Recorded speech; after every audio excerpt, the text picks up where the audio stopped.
All right, good morning out there. Today is Monday, September 15th, 2025. I'm Anthony. This is Drive Dive. The thought on my mind is this question. What do you pay others to do for you?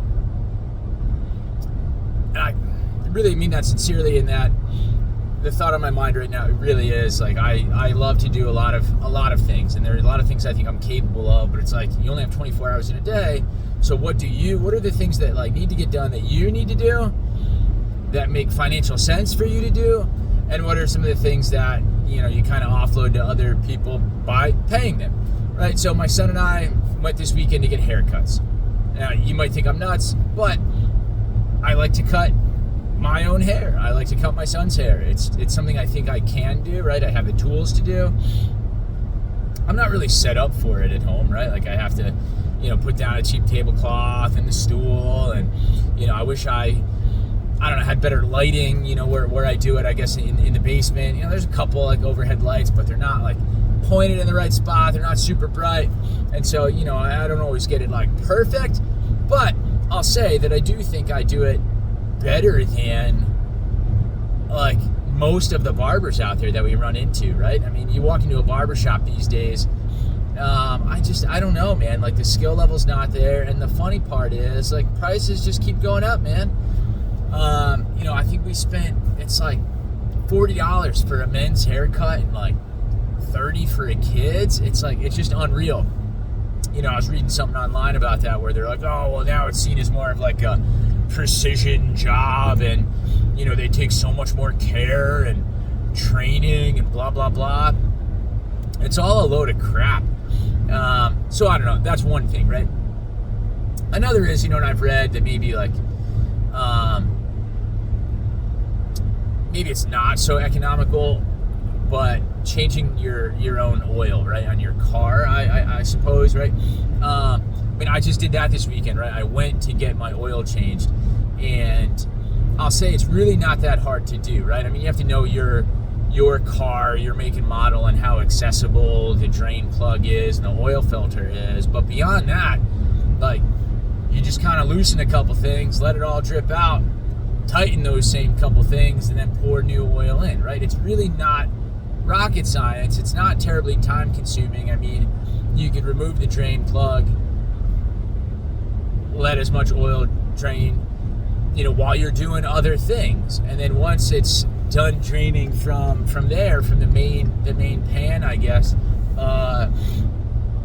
then you remove the oil filter. You replace the oil filter. It's really just hand tightened. It's not, it's not. So again, I don't find it terribly time consuming. But yes, it's messy, right? I mean, you definitely want to put something down to protect your driveway or garage, wherever you're doing it. And then you have to dispose of the oil, which doesn't have to be costly, but I guess you have to store it somewhere until you are able to bring it to whatever location, right?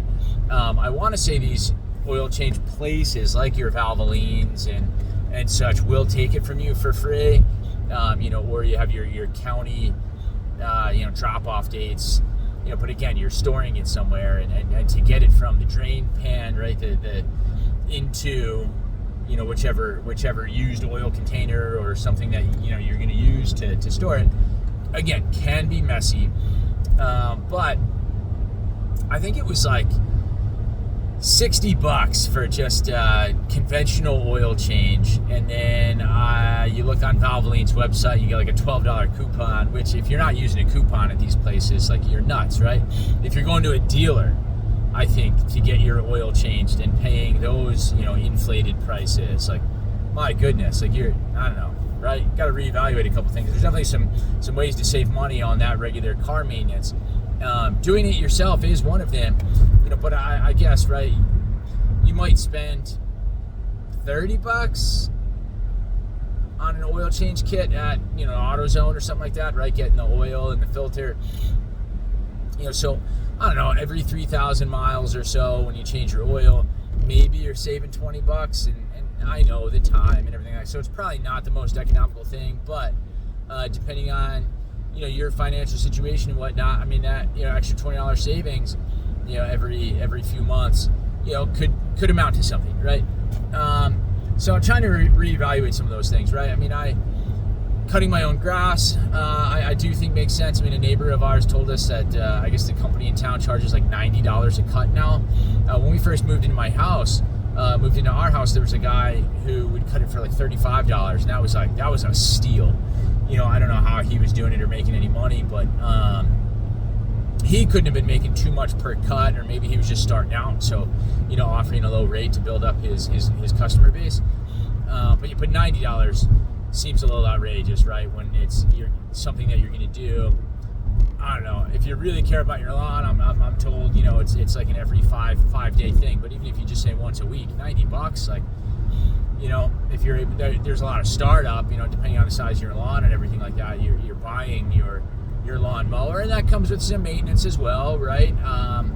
And the decision and the research. Am I getting gas, ride on, push? I think, right, there's like stand-on ones. Am I going battery operated? Right, so what kind of lawnmower to buy? That time, research, money, and then obviously the maintenance of it. It's like, for some, you might just say, you know what, I'll pay whatever. I don't want to deal with it. I don't know, allergens and allergies, right? Seasonal allergies you don't want to deal with. Okay, fine, we'll pay somebody else to do it. But also along those same lines, like tree work. I did this weekend, in between travel soccer games at different locations. I was home for a couple of hours. I cut down a couple trees, right? I mean, the tree of heaven, right? It's an invasive species that'll grow to crazy heights in a short period of time. And because it's an invasive, like, I don't know, it spreads. I mean, look it up. I'm sure you see it all around, like different roadways, highways, and such. It really does need, I think, to garner some more attention, and so people learn how to either remove it from their own properties, or municipalities getting out of roadways and waterways, and it's terrible. But anyway, I cut down a couple of them this weekend myself, and my wife and I, we had somebody come check out our property, and they recommended some tree removal and such, and then to the tune of one tree removal and then like pruning a few, to the tune of I don't know, almost like $5,000, and then going around the property line with, I guess, like a field mower or something, where they could cut some of these weed-like trees, right, and like Russian olive and whatever else, up to a certain diameter, to just clean up, the property line, regain some of it, and then chip it all in its place. Again, like another $5,000, where I don't know how long it'll take me to do it, but I think if I just do it myself, right, like that sounds like substantial savings, right? Like doing your own tree work and property maintenance sounds like there's definitely a lot of money to be saved. Now, at the same time, right, there is that investment as well. I did just buy a new chainsaw. It's not something I use all the time. Like I have an existing gas-powered one, but it doesn't idle very well, or maybe it idles, but then when I go to actually engage the throttle, it won't go back to idling. It'll just stall out. So, a buddy of mine was like, well, if you're not using these things like all that often, battery may be the way to go. And so I took his advice. He doesn't know it yet, but took his advice and went with a battery-powered chainsaw and a battery-powered hedge trimmer. So, yeah, I mean, each one's like, I don't know, a couple $100. And so there's that, right? I mean, I do have a gas-powered chipper, where that itself, I think, was, another, I don't know, $300-400. So, I mean, you do have that upkeep, again, same as the lawnmower, right? You do have to change, at least on the chipper anyway, changing the oil. Your chainsaw has its own maintenance, right? Like taking care of the chain, replacing that periodically. You are supposed to store the chain in oil, to keep it lubricated and such. I don't know if everybody does it to that extent, right? But again, like taking care of those machines, the gas powered ones, right? Changing spark plugs periodically, changing air filters out. Granted, right, as another option, you don't have to purchase all this equipment. You can rent these things. If you had a couple buddies or some helping hands, right? You could rent the equipment and knock some of this stuff out. Right, I have a smaller gas-powered chipper. I could surely rent the diesel one and bring that over and chip a whole heck of a lot more in a shorter period of time. So I don't know, right? I mean, obviously there's other things too, like do you clean your own house, and how often do you clean it, or do you have a cleaning service, right? Car washes. I mean, some people like to do it on their own in their driveway. Others don't have that time or don't want to use their time that way, and they'll go to a car wash, right? I mean, or we're more environmentally conscious, and from what I understand, it's better for the environment because they recycle the water and such to go to a car wash. It's better to do that. So, that's everything on my mind, and a few examples. Just wondering some of those things. It's going to differ based on, like I said, your own personal situation.